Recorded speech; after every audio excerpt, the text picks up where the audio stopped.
국무회의에서 대통령님께서 좀 의미심장한 말씀을 하셨어요. 예, 요거 쇼츠 영상 잠깐 보고 가시죠. 어떤 기사들 가끔씩 보면 정부 정책이 국회의 의견을 받아들여서 수정을 하면 오락가락 비난하고, 또 국회와 합의가 잘 안 돼서 하면 일방적이라고 하고, 앞으로 가도 비난, 뒤로 가도 비난, 서 있어도 비난, 앉아도 비난, 누우면 누웠다고 비난, 이런 경우가 있는데 거기에 너무 연연할 필요가 없습니다. 정책이란 당연히 정부가 안을 내고 또 국회가 심의해서 국회가 최종적으로 결정하는 것입니다. 물론 정부가 최선의 안을 만들어 당연히 내야 되겠죠. 그러나 그게 국회 심의 과정에서 변경된다고 해서 너무 그 자체에 흔들리지 않으면 좋겠습니다. 내년 예산이 모두의 성장을 위한 마중물이 될 수 있도록 모두가 함께 힘을 모아주시기를 당부드립니다. 어떤 기사들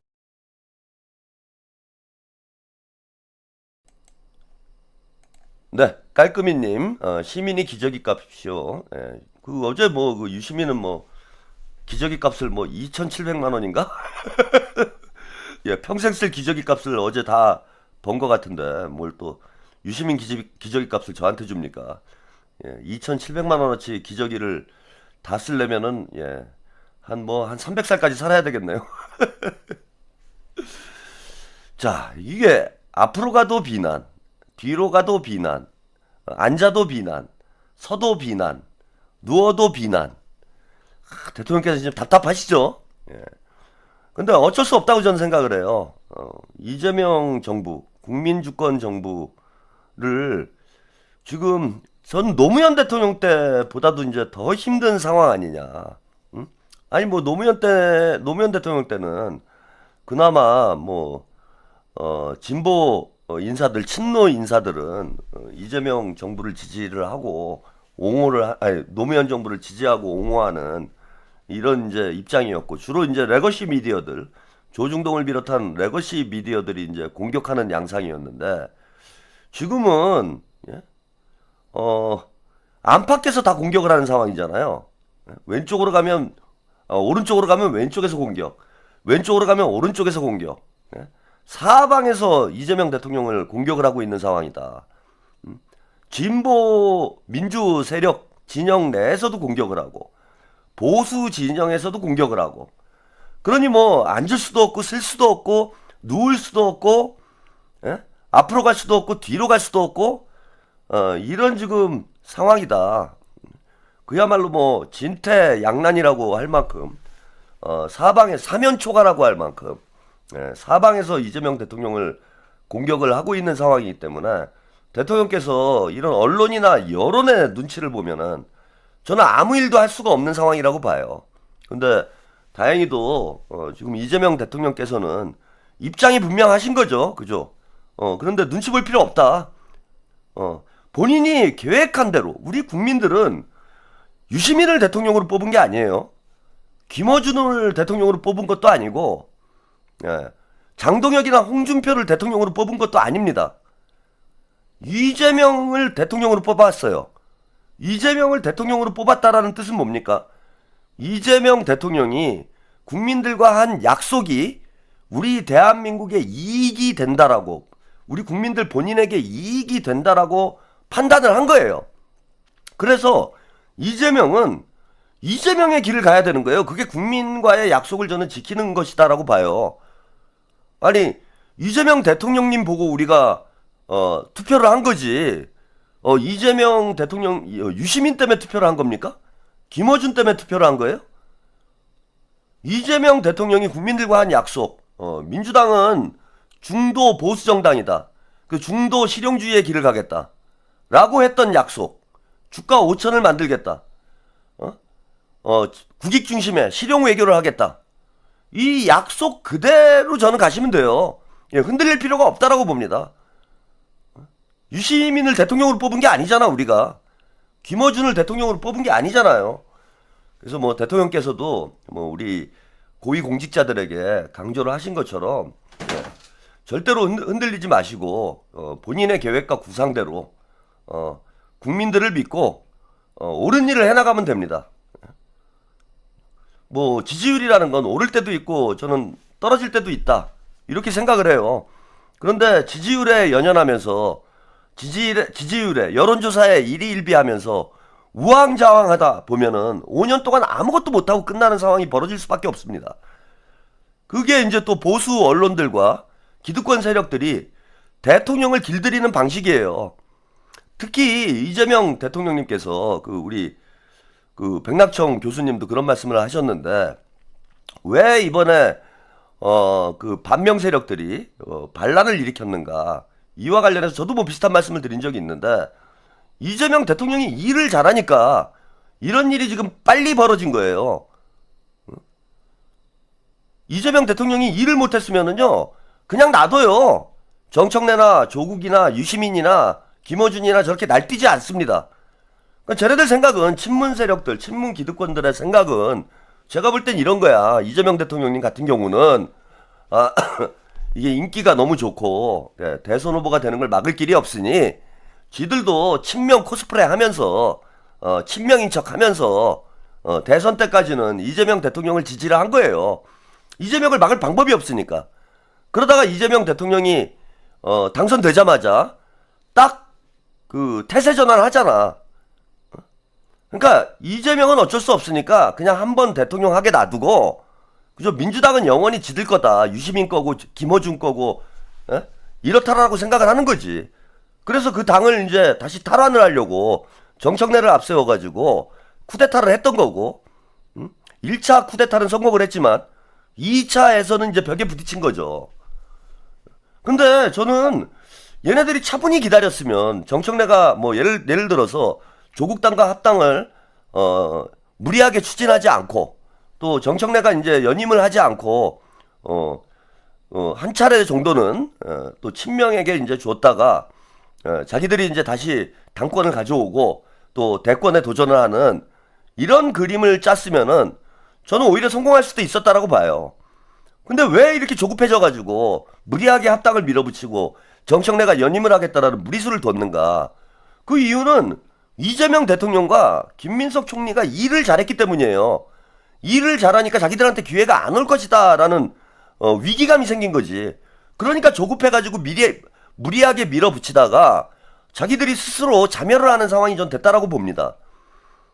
그래, 따라서 지금 이재명 정부 대통령의 지지율과 민주당의 지지율이 떨어진 이유는, 자, 이게 이재명 대통령이나 저는 김민석 대표의 책임이 아니라고 봐요. 정청래와 조털레유가 이제 집권 초기부터 대통령을 저렇게 흔들어대지 않았으면은 대통령 지지율이 떨어질 이유가 있습니까?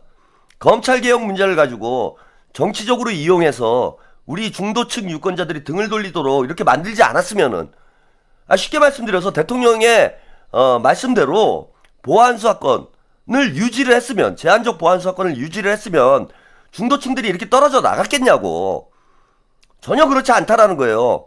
그래서 대통령께서 일을 못해서 지금 지지율이 떨어졌다. 민주당은 뭐 일을 못한 게 있죠. 민주당이 국정 운영을 발목을 잡아왔으니까 그런 측면이 있긴 하지만은, 이제 김민석 대표가 당대표가 됐고 그동안 이재명의 정치를 절반밖에 저는 못 보여줬다고 봐요. 왜? 당이 따르질 않으니까 반밖에 못 보여준 거지. 반밖에 못 보여주니까 지지율이 떨어질 수밖에 없는 거고요. 근데 지금부터 대통령께서 원래 계획했던 대로 자신있게 밀고 나가시면은 저는 우리 국민들 이재명 대통령의 진가를 반드시 알아볼 수 있을 것이다, 이렇게 생각을 합니다. 이와 관련해서 대통령이 개혁의 어떤 방향성 문제와 관련해서 또 국무회의에서 의미심장한 말씀을 좀 남기셨어요. 이것도 좀 영상으로 보시고 이야기 이어가겠습니다. 얘기 나온 김에 이 말씀을 한번 좀 드리도록 할게요. 아까 개혁 얘기가 있어서 그런데, 우리는 이제 새로운 정부가 들어설 때마다 개혁 얘기를 합니다. 개혁의 강도나 방향은 또 뭐 보수 정권이냐 또 진보 정권이냐에 따라서 다르겠지요. 근데 보통은 이제 민주개혁 진영이 집권을 하면 개혁에 대한 이제 열망이 큽니다. 또 그 개혁을 또 제시하고 국민들에게 권한을 위임받기도 하죠. 근데 우리가 역사적으로 보면 어떤 혁명적 상황이 이제 지나고 나면 소위 반혁명을 겪는 경우가 많아요. 반동이죠. 그리고 이 혁명이 실패하기도 하고 또는 뭐 엄청난 어려움을 겪은 다음에 다시 또 전진하기도 합니다. 이게 개혁이라고 하는 게 가족을 바뀌는 거라고 하잖아요. 특히 개인이 삶의 방식을 바꾸는 것보다 사실은 사회가 좀 변화 발전하는 건 더 어려운 측면이 있어요. 왜냐하면 거기 이해관계가 걸려 있습니다. 어떤 제도를 바꾸고자 하면 그 바뀌는 제도, 과거 제도에 의해서 혜택을 보는 사람들이 있거든요. 그리고 어쨌든 그 사람들이 힘이 더 셉니다. 그래서 개혁 동력이라고 하는 게 뭐 비슷하거나 조금 많다고 되는 게 아니죠. 새로운 변화를 만들려면 소위 기득권의 저항, 또 기존 이해관계자들의 뭐라 그럴까요? 그 고통이죠. 고통을 감내하고 남을 정도가 돼야 비로소 새로운 질서를 만들 수 있습니다. 그래서 이 개혁에는 목소리 높게, 막 선명하게, 목표를 높이 이렇게 하는 게 좀 칭찬받긴 좋아요. 그런데 문제는 그렇게 하게 되면 이 저항 강도를 높입니다. 그리고 고통을 크게 해요. 마치 주사 놓는 것처럼 이렇게 아플 때는 이렇게 위로 얘기를 해가면서 좀 시간도 좀 두고 이렇게 주사를 해야 좀 덜 아프지. 근데 이거는 넌 반드시 맞아야 돼. 안 맞으면 죽어. 이런 식으로 하고 삿대질하고 넌 나쁜 거야. 이런 식으로 해버리면 이 저항과 반발이 너무 커져요. 그래서 목표를 이루기도 쉽지 않을 뿐만 아니라 목표를 이루는 경우에도 희생이 큽니다. 손실이 커지죠. 그래서 좀 실용적이고 또 실효적으로 접근할 필요가 있다는 생각이 저의 생각입니다. 아마 우리 국민들께서는 과거도 아니죠. 뭐 얼마 전에 의료개혁 때문에 온 나라가 뒤집어졌던 거 경험하셨을 거예요. 결국 하지도 못했어요. 그런데 새로운 정부 들어서 우리 정은경 장관님이 어쨌든 설득도 잘하고 접근도 잘해서 사실은 지금 했나? 이렇게 생각이 될 정도로 큰 마찰 없이, 물론 의료계에 뭐 불만이 없는 건 아닙니다만 어쨌든 그런 것들을 잘 수습해 가면서 이제 의대 증원을 해내잖아요. 느낌이 잘 없을 정도예요. 그러나 그 과정에서 우리 공직자들의 엄청난 노력이 있었죠. 좀 전에 우리 국토부 장관께서 어쨌든 SRT, KTX 통합 문제도 그 쉬운 일이 아닙니다. 이미 노동 조건들도 다르고 이해관계도 복잡한데 그 합친다는 게 몇 달 만에 쉽겠습니까? 쉽지 않은 일이긴 하지만 또 잘 설득해서 또 절차를 잘 거쳐서 큰 무리 없이 이렇게 통합을 이뤄내잖아요. 구체적인 예를 들자면 끝이 없을 정도인데 하여튼 중요한 거는 높은 목소리나 과장된 자세가 아니라 정말로 겸손하게 많은 사람들의 고통을 최소화하고 반발도 최소화하면서 성과를 만들어내고 이에 기반해야 또 다른 변화와 개혁도 가능해진다라는 말씀을 제가 드리고 싶습니다. 네, 여기까지 대통령님의 이제 말씀을 들어보셨어요. 이게 이제 지금 민주당 내부에서 벌어지고 있는 논쟁 중에 하나죠. 개혁을 어떤 방식으로 할 것인가. 지금 1년 내내 이 논쟁을 하고 있는 거예요. 검찰개혁이 이제 대표적인 예가 됐는데, 대통령께서는 지난해 이제 7월, 8월에도 당에 조용한 개혁을 요청을 했어요. 여러 차례. 근데 정청래는 이제 시끄러운 개혁을 한 거죠. 그 뭐 시끄러운 개혁을 한 이유가 진짜 대한민국이 잘 되게 하기 위해서, 대한민국의 어떤 성장 발전을 위해서 그런 시끄럽게 목소리를 높이는 요란스러운 이런 개혁을 했다라면 뭐 그나마 이해가 될 텐데, 정청래가 이제 시끄럽게 만든 정청래와 털레반들이 검찰 개혁을 요란하게 한 그 배경은 뭡니까? 얼마든지 지금 조용히 끝낼 수 있는 문제를 1년 내내 대한민국이 검찰 개혁 문제를 둘러싸고 보수 세력과 갈등 한 것뿐만 아니라 민주당 내부에서까지 시끄러워지는, 또 당과 당정청이 이 때문에 이제 갈등이 발생을 하는 이런 상황으로 이어졌어요. 근데 이런 요란한 개혁을 했던 이유는 뭡니까? 자기가 뭔가 자기의 성과를 과시하고 그를 통해서 자기 정치에 기반을 닦기 위해서 정청래가 이제 시끄럽게 만든 거죠. 대통령께서 말씀하신 대로 개혁에는 저항이 따르기 마련이고요. 그 다음에 혁명에는 반혁명이 따르기 마련입니다. 예. 시끄럽게 요란하게 개혁을 해서 개혁의 강도를 높이게 되면은 그 작용과 뭐 반작용, 김어준이 뭐 뻑하면 하는 소린데 작용과 반작용의 원리가 있잖아요. 개혁이 시끄러운 만큼 저항도 시끄러워지게 돼 있는 거예요. 그리고 저항의 강도가 강해지면은 혁명이 좌초된다라는 건 인류 역사에서 다 입증된 사실입니다. 예. 프랑스님, 요즘 최한욱 악마와 심합니다. 게시물, 쇼츠 등등 까왕이 얼마나 무서웠으면 뭐 제가 뭐라고 또 악마화까지 시켜준대요. 고맙게.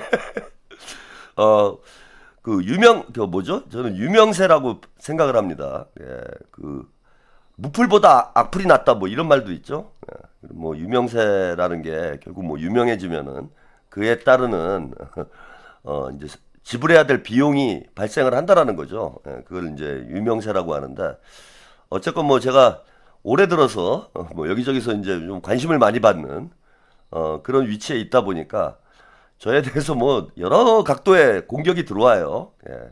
근데 이제 뭐 그런 거 신경 안 씁니다. 예, 뭐 대통령께서도 비난에 뭐 비판에 연연하지 않고 자기 갈 길을 가겠다라고 이제 말씀을 하셨는데 저도 뭐 그런 성향이에요.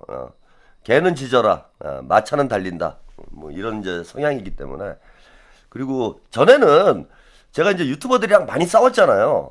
많이 싸웠던 이유가 뭐 뒤에 또 말씀을 좀 드리겠지만은 이게 제가 아니면은 이 문제를 해결할 사람이 없다라고 제가 이제 생각을 해서 많이들 싸웠어 유튜버들하고. 그것 때문에 뭐 여러 가지로 손해 본 게 많습니다. 여기저기서 공격도 당하고 비난도 당하고 또 각자 또 유튜버들마다 이제 시청자들이 있고 팬들이 있잖아요. 그러다 보면은 이제 골수 시청자들은 저에 대해서 이제 싫어하는 거지. 제가 이제 유튜버들하고 싸우지만 않았어도 뭐 지금 뭐 한 20만쯤 구독자가 되지 않았을까 그렇게 생각이 드는데 그 싸웠던 이유는 뭐냐 하면은 이거 유튜브에 여러 가지 문제들이 있다라는 거 요즘에 여러분들이 많이 느끼실 텐데 예. 그때 한 2, 3년 전만 해도 이런 문제를 인식하고 있는 사람들이 그닥 많지가 않았습니다. 예. 그러다 보니까 이제 혼자서 싸우는 그런 형국이 됐는데 이제는 뭐 정리가 다 됐어요. 그리고 민주당에서 이제 직접 나서는 그런 형국으로 바뀌었기 때문에 제가 굳이 이제는 뭐 유튜버들하고 그 저지능 유튜버들하고 싸울 필요가 없다라는 좀 결론에 도달을 했습니다. 김민석 대표가 이제 직접 나섰잖아요. 유튜브 문제를 해결하겠다라고. 그래서 보니까 이제 줄줄이 문 닫고 감옥 가야 될 사람들이 한둘이 아닙니다, 지금. 그래서 이제 어느 정도 문제가 해결 국면에 이제 들어서고 있어서 저는 이제 제 할 일을 하면 되겠다. 원래 이제 본연의 자세로 돌아와서 정치 평론에 좀 더 집중을 하는 그런 방송을 좀 하고요. 뭐 그런 저지능 유튜버들이 뭐 저를 욕을 하거나 말거나 그는 뭐 저는 집단 지성을 믿는다고 언제나 말씀을 드리잖아요. 뭐 저에 대해서 나오는 여러 가지 비난들이 사실이 아니라면 언젠간 우리 시청자들이 다 깨닫게 될 거다. 그리고 저를 인정해 줄 때가 올 거다라고 저는 생각을 하기 때문에 굳이 뭐 제가 해명하지도 않고 뭐 변명하지도 않습니다. 뭐 그럴 필요도 없고요. 뭐 여러분들이 제 개인적으로 제가 뭐 어떤 인생을 살았는지 어떻게 살았는지 뭐 이걸 듣기 위해서 방송을 보고 있는 건 아니잖아요. 그죠? 제가 뭐 사업을 어떻게 하고 있는지 혹은 뭐 인생을 어떻게 살았는지 뭐 그걸 듣고 싶어서 제 방송을 보러 오는 게 아닌데 그걸 뭐 이 소중한 시간을 제가 뭐 저에 대한 뭐 여러 가지 구설수들을 해명하는데 시간을 보낼 수는 없죠. 그래서 이제 뭐 저는 전혀 앞으로는 일체 대응하지 않고 법적으로만 이제 필요한 부분이 있으면은 법적 대응만 할 거예요. 그리고 방송에서는 일체 언급을 하지 않도록 할 거니까 우리 시청자 여러분들도 뭐 저를 아끼시는 마음에 이제 채팅창에 그런 글들을 좀 쓰시는 것 같은데 그냥 아예 쓰지를 마세요. 우리가 그런 쓸데없는 종자들하고 시간 낭비할 필요가 없습니다. 그리고 그걸 여러분들이 뭐 가슴 아파할 이유도 없고 안타까워할 이유도 저는 없다라고 생각을 해요. 뭐 그 사실인지 아닌지는 뭐 시간이 지나면 밝혀지겠지, 그죠? 그래서 여러분들도 그냥 무시하고 갑시다 우리. 예.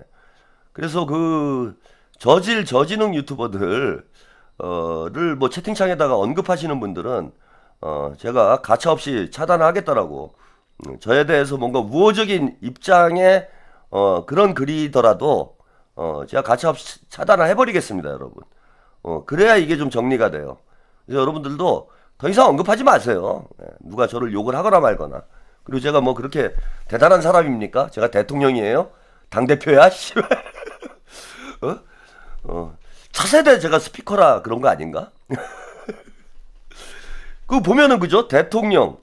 이게 대한민국의 이제 3대 권력인 것 같아요. 민주당의 3대 권력. 대통령, 당대표, 그 다음에 스피커. 이게 이제 3대 권력이잖아. 이게 이제 정리가 다 돼야 이제 완벽한 정권 교체가 이루어질 수 있다라고 제가 말씀을 드렸으니까 이제 스피커 교체의 단계에 접어들었다 이렇게 말씀을 드렸는데 그러니까 대통령 정권 교체는 됐고 당권 교체도 됐고요. 이제 스피커 교체만 하면 되는 거죠. 예, 스피커 교체만 하면 되는 상황인데 저는 뭐 금방 교체될 것 같아요. 적어도 총선 전에는 스피커 교체가 이루어질 거다. 그게 저라 그런가? 자, 아무튼 뭐 농담이고 대통령님 말씀 계속 뭐 제가 이어서 말씀을 좀 드리면 그 개혁에 성공을 하려면 개혁에는 이제 저항이 따르고 혁명에는 반혁명이 따른다. 그래서 저항과 반혁명을 어떻게 최소화하는가 이게 관건적이라고 봐요. 노무현 정부가 실패했던 원인이 저는 거기에 있다고 봅니다. 그 이제 가장 노무현 정부 때 가장 상징적인 장면 중에 하나가 대통령께서 이제 직접 TV에 나오셔가지고 초임 검사들하고 검찰개혁 문제를 둘러싸고 토론회를 했잖아요. 뭐 노무현 대통령님 생각에는 이렇게 대통령이 권위를 내려놓고 예, 그 일개 공무원들하고도 자유롭게 토론하는 이런 이제 자유로운 모습을 새로운 모습을 좀 보여주시려는 그런 의도를 가지고 뭐 초임 검사들하고 또 툭 터놓고 예, 국민들이 보는 가운데서 토론을 진행을 하셨는데 그 결과는 이제 어떻게 이어졌나요? 대통령의 어떤 진정성은 취지는 온데간데없고 대통령과 검사가 싸우는구나. 대통령이 그 초임 검사들 나부랭이들도 제대로 통제를 못하는구나. 이런 인상만 줬어요. 그래서 우리 국민들이 아 노무현 정부가 뭔가 무기력한 거 아니야? 힘이 없는 거 아니야? 약한 거 아니야? 뭐 이런 인상을 주고 또 검사들도 마찬가지죠. 예, 노무현 대통령을 좀 우습게 생각을 하고 공공연하게 이제 저항을 하는 그런 결과로 이어지고 말았어요. 그러니까 시끄럽게만 만들었다라는 거죠. 제가 드리고 싶은 말씀은 노무현 대통령께서는 뭐 그럴 의도로 그런 토론을 진행했던 건 아니지만은 결과적으로 보면은 시끄럽게 온 국민이 지켜보는 가운데 검사와 대통령이 싸우는 모습만 보여줬다. 그 결과가 어떤 결과로 이어졌습니까? 그렇게 시끄럽게 해가지고 요란하게 해가지고 공개적으로 토론해서 과연 검찰개혁이 이루어졌나요? 노무현 정부가 성공했습니까? 저는 이게 유시민의 방식이라고 봐요. 유시민과 같은 자유주의자들의 방식이다. 탈권위, 탈권력, 대통령과 검사가 맞닿아 있는 자유로운 나라.